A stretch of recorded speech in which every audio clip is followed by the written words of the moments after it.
हरे कृष्ण। आप सबको पता होगा कि आज हिंदू नवीन वर्ष मतलब चैत्र शुद्ध प्रथमी प्रथमा थी तिथि है। चैत्र मास की शुरुआत हम नए वर्ष के साथ करते हैं। पूरा विश्व 1 जनवरी को करता है।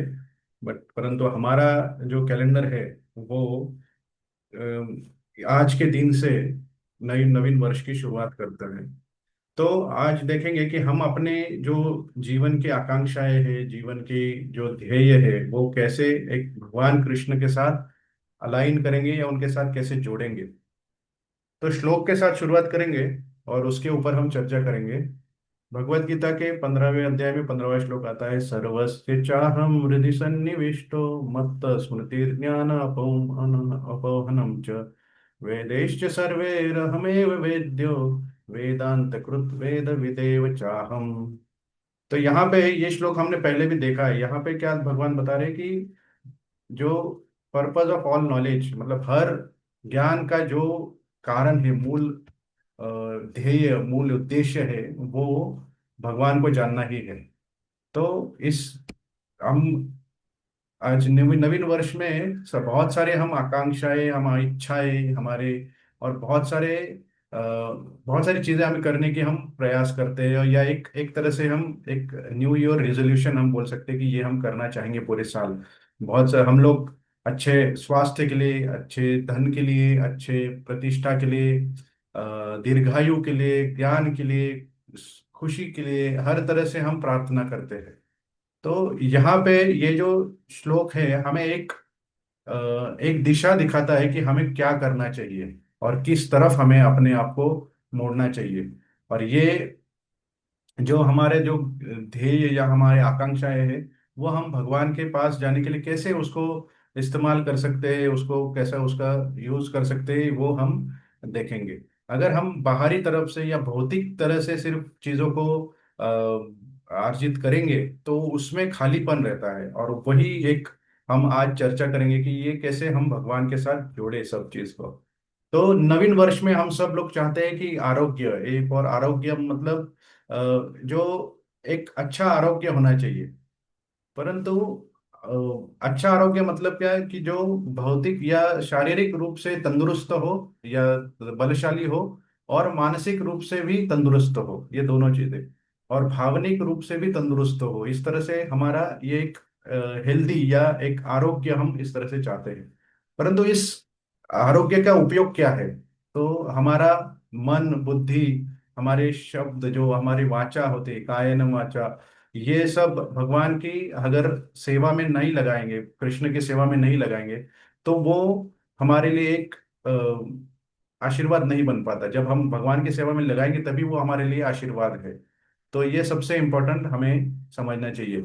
तो अगर ये हम जो शरीर मिला है, जो बुद्धि मिली है, अगर वो भगवान की संतुष्टि के लिए यूज उस इस्तेमाल नहीं करेंगे, तो इसका मतलब बीमार शरीर होना भी उससे अच्छा होता है। फिर वो अगर हम अच्छे शरीर का उसके लिए यूज नहीं कर सकते, तो बीमार शरीर भी उसमें उससे बेटर होता है। और ये जो शरीर है, इससे हमें एक तरह से इम्यूनिटी मतलब एक तरह से सुरक्षा कवच बनाना है। किसके खिलाफ? माया के खिलाफ। माया में बहुत सारी चीजें, जैसे बहुत सारे गलत चीजें होती रहती है, उसके खिलाफ हमें ये यूज करना है। कैसे? उसको एक सुरक्षा कवच बनाने के लिए यूज करना है। जैसे हम लोग कोई कह सकता है, कोई व्यक्ति की मुझे मच्छरों से डर डर नहीं लगता, तो बट उसको नेक्स्ट डे मलेरिया हो जाता है, क्योंकि उन्होंने जो मस्क्यूटो नेट होता है उसको उसका इस्तेमाल नहीं किया।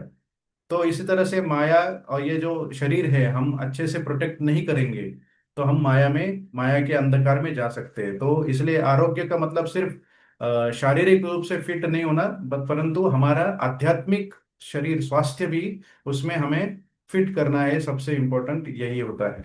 और अगला हमारा एस्पिरेशन या हमारी आकांक्षाएं होती है कि ऐश्वर्य और दीर्घायुष्य। ऐश्वर्य और दीर्घायुष्य मतलब कि हम बहुत सारे धन चाहते हैं, या एक तरह से प्रतिष्ठा चाहते हैं, और दीर्घायुष्य चाहते हैं मतलब लंबी आयु चाहते हैं। सो धन दो प्रकार के होते हैं कि जो माया से हमें मिलता है और जो कृष्ण से मिलता है। सो माया से मिलने वाला जो धन होता है वो हमें एक तरह से विचलित कर देता है, हमारे अंदर अहंकार आता है और हमारा पतन कर देता है। जैसे रावण का हुआ था, रावण सबसे धनवान था, परंतु वो अपने अहंकार के कारण उसका उसका पतन हो गया। और परंतु उसके विपरीत उदाहरण है सुदामा ब्राह्मण का। वो भौतिक स्वरूप से बहुत ही गरीब था, परंतु आध्यात्मिक स्वरूप से वो सबसे ज्यादा धनवान था, क्योंकि वो हमेशा कृष्ण को स्मरण करते रहते थे और कृष्ण का नाम लेते थे। तो ये सबसे बहुत जरूरी है कि हमें ये जानना कि कौन सा धन हम लेना चाहते हैं, और उसका धन का कैसे हम इस्तेमाल करेंगे, वो कृष्ण की सेवा में कैसे उसको लगा सकते हैं, ये सोचना है। और दीर्घायुष्य मतलब दीर्घायु। और सबको दीर्घायु चाहिए, सबको दीर्घायु, लंबी आयु, मतलब 100 साल, 1000 साल भी जीना चाहिए, जीना चाहते हैं सब लोग। तो ये 1000 साल भी जिएंगे, परंतु वो अगर हम सिर्फ एंजॉयमेंट या एक तरह से डिस्ट्रैक्शन में बिताएंगे, तो उसका कोई मतलब नहीं बनता है। जितना ज्यादा हम समय भगवान की सेवा में, भगवान के नाम में लगाएंगे, वही दीर्घायु हमें बहुत ज्यादा इम्पोर्टेंट होता है। तो हमारा जो अ, आकांक्षा होनी चाहिए कि सिर्फ हमें लंबा नहीं जीना है, हमें भगवान के स्मरण में जीना है। हमें, हमारे पास उदाहरण आता है, संत ज्ञानेश्वर का उदाहरण आता है। वो अपने बहुत ही कम आयु में उन्होंने समाधि ली थी भगवान का नाम स्मरण करते करते। तो उनका आयु इतना नहीं रहा था, परंतु वो भगवान का नाम लेते लेते उन्होंने बहुत बड़ा कार्य कर दिया था। तो इसी तरह से हम लोग को उनको ऐसा उनका अनुकरण नहीं करना है, परंतु उनका एक तरह से उनके जो इंस्ट्रक्शंस है, उनको जो उन्होंने हमें शिक्षाएं दी है, उसको हमें सीखना चाहिए। हमें और क्या चाहिए नवीन वर्ष में? विद्या और भगवत प्रेम। तो विद्या हमें बहुत सारी तरीके से मिलते हैं, भौतिक विद्या भी होती है। और जो भौतिक विद्या जो होती है, वो हमें एक तरह से भौतिक प्रतिष्ठा लाके देती है। परंतु ये भौतिक विद्या अगर हम भगवान के रिलेटेड नहीं है, या भगवान के प्राप्ति करने के लिए हमें कुछ मदद नहीं करती, तो वो विद्या किसी काम की नहीं होती है। तो हमारा उद्देश्य एक होना चाहिए कि भगवान के पास जाना और भगवान के साथ जो हमारा रिलेशन है वो जोड़ना, और उसको और अच्छे से एक तरह से हम भगवान के सेवक है ये हमें बताना। ये विद्या सही विद्या होती है। और वही हमारा जो सत्य होता है, परम सत्य जो होता है, उसको वो अगर स्थापित करता है वो विद्या, तो उस विद्या को हमें लेना चाहिए। जैसे आप लोग डेली भागवत सुनते हैं, या जैसे जपा टॉक में हम करते हैं, तो एक तरह से ये विद्या का सही इस्तेमाल है। और भगवत प्रेम, यही हमारा जीवन का उद्देश्य होता है कि जो मनुष्य जन्म मिला है, ये भगवत भगवत प्रेम के लिए ही मिला है। और ये हमें एक वन पॉइंटेड अटेंशन, मतलब व्यवसायित्व का बुद्धि, एक तरह से हमें एक है कुरनंदना, ये बोला है कि एक ही ध्येय होना चाहिए कि हमें भगवान भगवत प्रेम प्राप्त करना। और हम इस जीवन में बहुत सारी चीजें प्राप्त करना चाहते हैं, अच्छा करियर, अच्छी डिग्री, अच्छी फैमिली, बहुत सारी चीजें करती है, पर ये कुछ दिनों बाद ये सब खालीपन सा होता है। तो हमें भगवत प्रेम जो होता है, भगवत का प्रेम ही एक शाश्वत प्रेम होता है, और उसके पीछे ही हमें जाना चाहिए। तो इसी तरह से हमारा जो जो भी हमारे आकांक्षाएं हैं नवीन वर्ष में, ये भगवान के साथ हमें जोड़नी चाहिए। तो हमने देखा कि जैसे हमारे आकांक्षाएं अगर गलत जगह से जाए, तो वो कैसे हमें भगवान से दूर लेके जा सकती है। अच्छा स्वास्थ्य, अच्छा धन, दीर्घायु, विद्या, ये सारी हमें एक तरह से आशीर्वाद बन सकते हैं, जब वो भगवान के भगवान के लिए हम उसको यूज करिए, और भगवान उसके केंद्र स्थान में होंगे, तब वो हमारे लिए एक तरह से आशीर्वाद होता है। और जब वो भगवान उसके केंद्र स्थान में नहीं है, तो ये वो हमारी एक तरह से अड़चन हो जाता है। तो इस तरह से हमें ये जो AADVV, ये हमने आज जो देखा, ये हमें एक एक तरह से सूत्र के रूप में हमने ये याद रखना चाहिए कि ये पूरा अगला वर्ष है, ये हम एक तरह से उसको उसी ध्येय के साथ, या उसी इच्छा के साथ हम उसको करते रहे।